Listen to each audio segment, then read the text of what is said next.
Hey everybody, ankle stone healing. It's Gail here. We're going to start our up close and personal yoga session today. This is our third one. Let's get started. I'm going to do a smudge for everybody and place you right there with me. Okay, so let's get started with the smudging.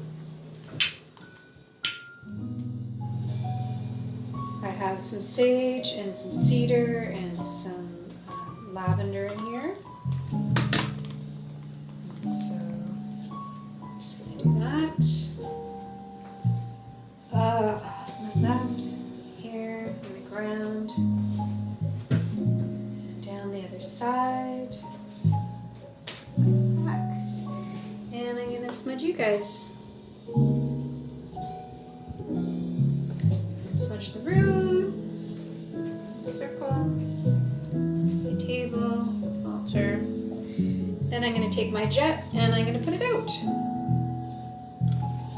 Okay, up close and personal, 5PKY yoga with me, where we learn how to work the 5 energies in the body and in the energy system, and where I take the camera and I bring it up close to show you little small intricate details of things that will really help you in your yoga practice for when we get into the bigger stuff. So right now we're laying a foundation, which is really important even for those who know yoga. So when you see ballet dancers or people who have a discipline or a practice, always dance class, a bar, ballet bar, basic, always, okay? And if you're, working in basketball or whatever, anything that you're doing, people always repeat and go back to the very core of the basics, which is an interesting thing today because I pulled the card core and I pulled the card center and I pulled the card motion. So this is from this deck that you can see here, and you can see the name too. And also, this is just my altar space. And so it's very interesting. I pulled core, center, and motion because anything that you practice, you need to go back to the basics before you can do anything big. And even when you can do something really big, or sun salutations or deep backbends or twists or all sorts of complicated poses that look complicated, we want to always go back to the basics, no matter how advanced you are. It's really key. Okay, so I'm just going to get set in here for you and set up the camera so that you can see what we're doing. Okay, so up close and personal today, we're going to continue on. This is the third one, and we covered the lower part of the body, energy that moves in and down. We showed you what happens to the upper body, the head, the cranium, the neck, this place here, yes? And now we're going to do the middle of the body. I'm just trying to arrange this so that you can see really well up close and personal with me into the body. Okay. So as we're doing this, I'm just going to be moving. I'm having a hard time getting the right camera angle today. Okay, so here we are. We've done feet. We've done hands, we've done neck, we've done the back of the neck. We've talked about how this can open in a really beautiful way, that doesn't hurt. Now we're going to deal with the midsection. And the midsection can be a very complicated area because we can get bloated. We can have all sorts of things happen if we're not exercising, or, for women, they have their moon time, So this is my belly. This is my core. My rib cage is here. And there's my belly, my navel, and then the lower part of my body here. Okay, so we have to engage everything through, yes? But what we're going to cover right now, is the rib cage, because we haven't even talked about that. Now, I have a certain belief about the rib cage through yoga and through dance. What I see a lot of people do in yoga is they lift up their rib cage when they're practicing. It gets hiked up like this, and this is where the shoulders start to come in and they come up. So when we practice, the reason I taught you the base and then I taught you up here is to show you that the rib cage just needs to float. Okay? So the rib cage doesn't lead, and a lot of people lead with the rib cage. So if I was to really lift up my rib cage, I would look like this. And I know a lot of people who actually walk around like this. Yeah? You can see that very clearly in the body. So bring it a little closer. Show it to you from this angle. I'm lifting up my rib cage right now. So I look really straight, right? I look really straight, I look really upward, but I'm actually jacking it up. I'm really lifting it up into my body.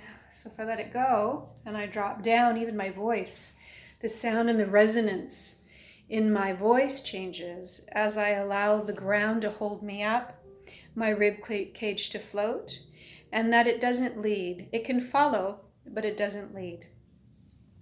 And you will feel this in all aspects of your body. And I'll show you how that is, okay?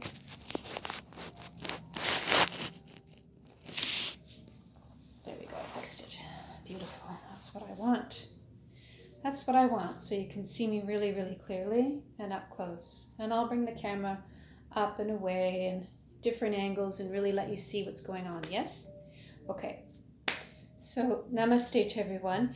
And again, if you lift from the groin and from below the navel, you won't tend to lift from your rib cage. Your rib cage just floats, yeah?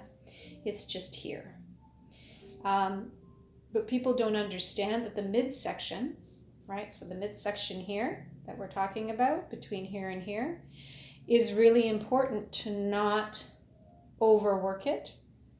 So don't lift it up. A lot of people are like this. A lot of, yoga people do that when they're doing some stretching and they shift their bum out.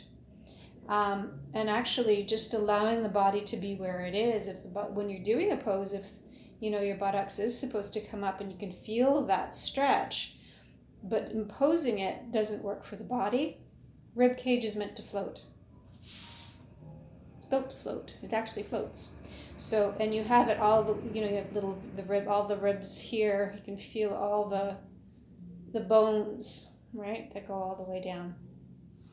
So let's get started on understanding and engaging the rib cage, or not engaging the rib cage, allowing it to float.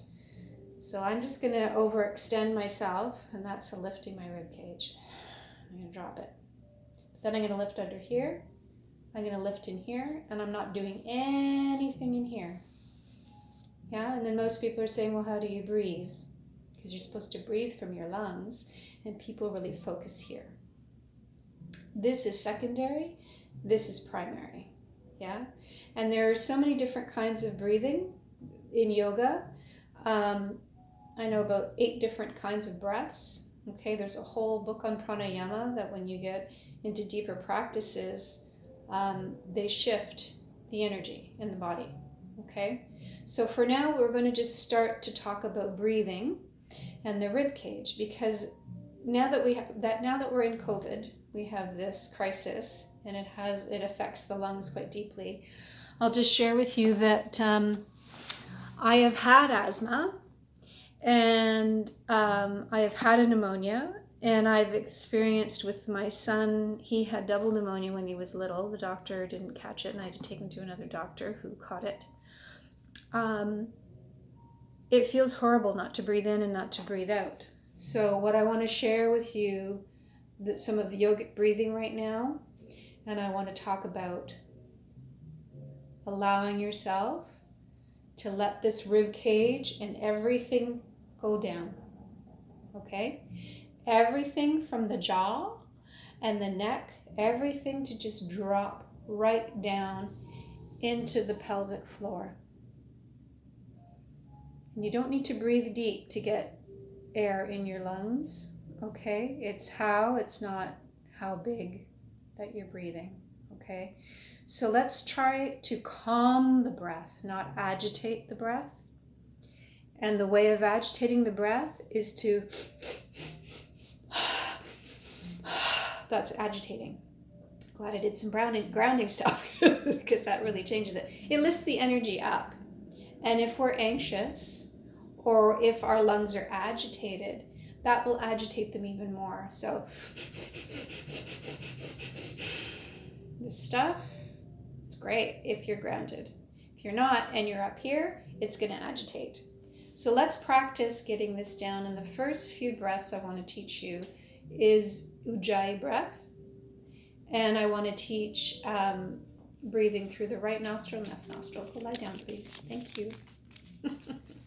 Visit from Odin. Odin's son. Okay, so let's start. Yes? So let's get into actually I'd like us to maybe sit like this instead of in Sukhasana. Okay? So let's just sit comfortably on our sits bones. Stretch a little bit if you can. Open it up, the body. Yeah? Okay, now if you feel your ribcage going up, see if you can drop it and lift under the navel. If you can't, that's okay. Just keep the practice going. So Ujjayi sounds a bit like Death Vader. I'll give an example. So if I breathe in,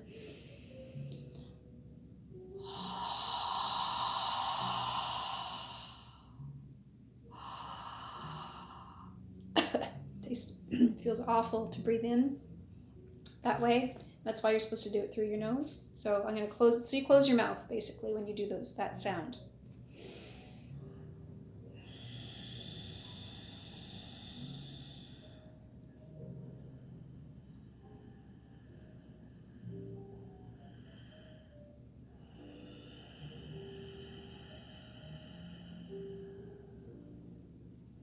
So there's one thing I want to note here as we're doing this breath. My rib cage is not lifting up and down. It is moving this way and this way. So first I feel the pelvic floor, and then I allow the rib cage to just expand and contract. Yeah? So see if you can find that in your body. What helps is if you press into below your navel. Okay? Give that a really good push in. The other thing I was going to recommend is don't do these yoga practices if you've eaten. So I'm going to maybe make that note the next time. Press into your navel. Breathe in through Ujjayi. Try it. Make that sound, that Darth Vader sound through your nose and out your mouth.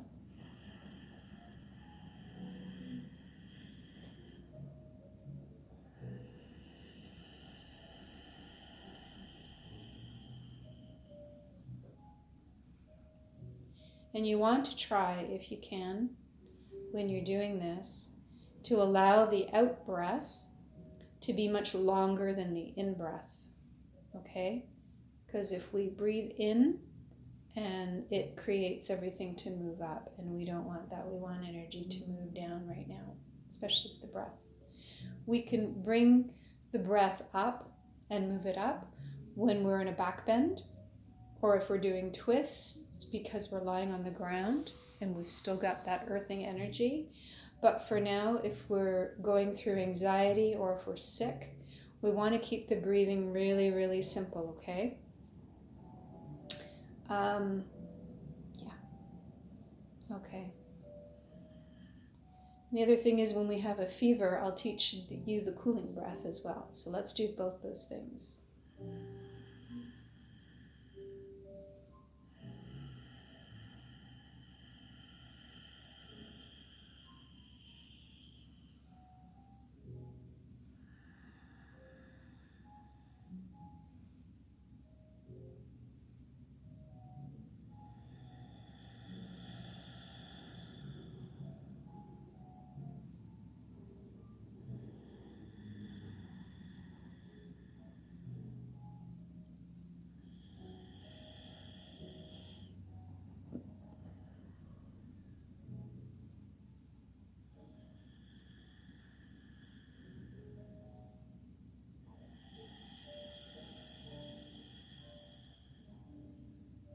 Good. So now let's do this. Curl your tongue.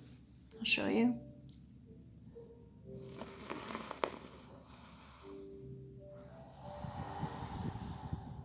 So if you have a fever and you're warm, this is called the cooling breath, okay? You curl your tongue, you breathe in, and you breathe out, and that should help ease some of the symptoms that you're having, okay? So that's called the cooling breath. Let's try that. We're sitting up with our spine. We're grounded in our body. If you need to massage this place and it's really hard to ground, take some time to just be with this and sit with me. You can even pause the video and just allow yourself to see me in this stance so that you can have a reflection of what you need to do. So at any point in this video, please feel free to pause it, okay?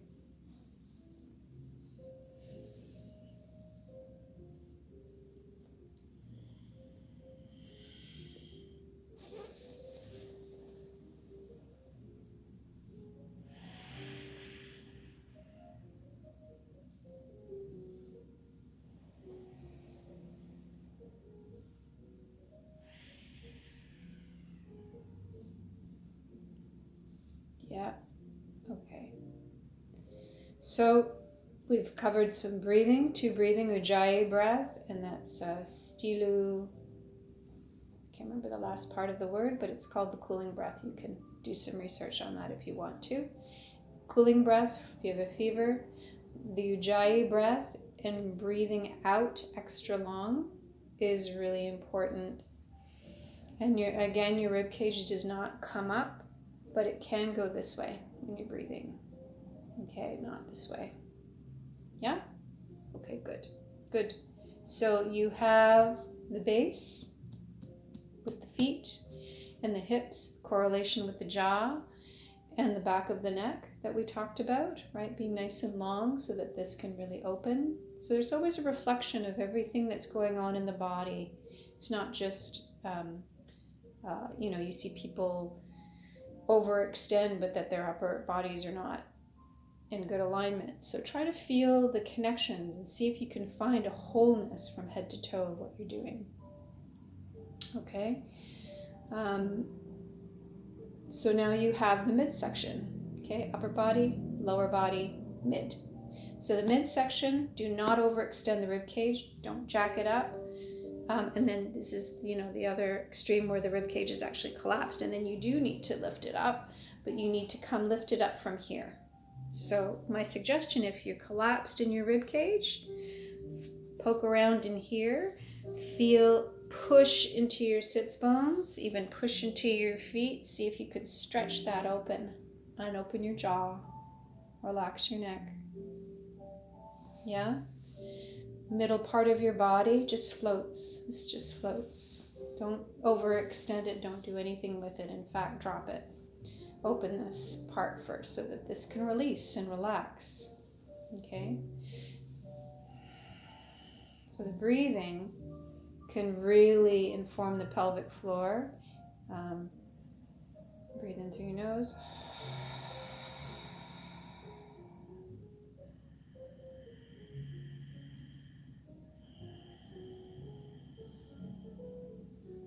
It's beautiful. Yeah? Feels good in the body. Should always feel good and pleasurable. Never force anything. See if you can find that point of nothingness. You're not trying to do anything, trying not to impress anyone. We're in a state of just being and not impressing. So don't worry about it. It's all good. Okay. And we did some sitting. We did a standing pose. We did a forward bend. I want to talk a little bit about the back bend, and then we'll go into more detail tomorrow about other poses that will lead on. You now have an understanding and awareness of the upper body, the middle body, and the lower body. Yes? So we've covered the middle body. Let me lie down just briefly and show you from this angle. Okay? So back bends are an interesting beast because in certain practices you're told to, if you're going to bend back with your head, your tailbone should bend back. And in yoga, we don't do that. We curl it under as we're bending back. So my advice is to try both at different points in your practice to see what it feels like. Yeah? So start off with the grounding of the tailbone. Okay, so I'm just going to show you here. So you can see, this is my mid-body and my feet that you can see. And I am just, just have my feet right under my buttocks again. All the same kind of alignment. It's just a different pose, but the same philosophies. And then here is my midsection, and then my upper body is here. Yeah? Okay. So pull up underneath your navel. Allow your tailbone, I really love doing, maybe tomorrow we'll do twists. We'll do the side because we haven't done that yet. So we did the upper body, lower body, middle section today.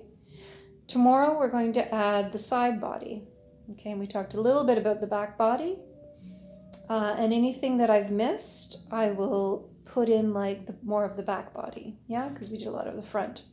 So today we're just going to keep it simple. If I'm going to have a back bend, it's the same idea where I'm going to go up and back instead of up and down when we do forward bends. It's just the opposite. So how we do the up piece is, again, shoulders away. Back of my neck is long. My wings are into my upper back. And I'm really pressing into my feet. Remember I showed you how my feet were? And I'm just going to show you, press into your feet. And as you really press into your feet, I want you to lift your tailbone up in the air. Okay? So this is what that looks like. Really keep your belly nice and flat, pulled in underneath the navel. Yeah? And then as that is happening, my upper body is going into this. This is kind of a back bend, yeah? And then I'm going to come back down. Okay? So I was arcing my back. The other thing I'm going to do is I'm going to show you from this angle is cobra. So the same idea. This is a back bend that's very safe to start with. You don't want to go to the big back bends because you want to make sure that you have an understanding and an awareness in all the parts of the body. So here. So what I'm doing here is again, digits and hands, really push into the hands first. Relax the entire rest of the body, but really push into the hands, shoulders away from the ears, wings into the back, eyes up, neck long, come down. Okay? That was really, really simple. And that was a back bend. And that was a grounded back bend. We're going to start there, and then I'll take you into some deeper back bends. But understanding, again, that line through the body is going to be absolute key. If you have any questions about what I'm teaching, please ask. I'm more than happy to give a response, a written response. But if you can capture the nuances and the small things that I'm doing, everything else will make sense. Yeah? Okay, so I'm going to end it there. And tomorrow I'm going to do the twists. So we have lower, upper, middle twists. We're going to do the side body tomorrow. So namaste. InkWellStoneHealing.com is my website, which I'm about to revamp right now, actually. And we'll see you all soon. I bow to the light in you. Thank you for joining me here. Be joyful, be happy, cultivate joy. And it's a beautiful, bright day. I love this room. This is my healing room. And my little touchstone for today is about safety and grounding. So a lot of the ways, if we're stressed out or if we're feeling a lot, we bring in elements, okay? So you can have a bath, put a bowl of water on your altar, fire, water, air, earth. It just reminds you of the elements that are outside. And because we're in lockdown and we can't do that, I recommend that you do visualization. There's lots of beautiful ones on YouTube. Meditations. And bring in those elements that help to calm, like water, and to burn, like fire, if you have phlegm, and to breathe, like feathers. Yes, so we have the element of air happening for you. And it's not air that's overwhelming, or, when you go into the wind and it kind of takes your breath away. Yeah? So it's not that we don't have enough air. Sometimes we have too much air, and it's taking our breath away. So that's my touchstone for today for Inkwell Stone healing, is when you're doing the breathings that I showed you, really go below the navel, really drop the shoulders, elongate the neck, allow your breathing to take on new life, and really see if you are engaging the rib cage and that you need to drop it and allow it to just float. Let it float in its natural element, okay? And see how that works for you. So be joyful, cultivate joy, be happy. Happy Thursday. And Odin is here. He's having a little snuggly snooze. And we'll talk to you tomorrow. We'll see you again when we cover the side body. Be well.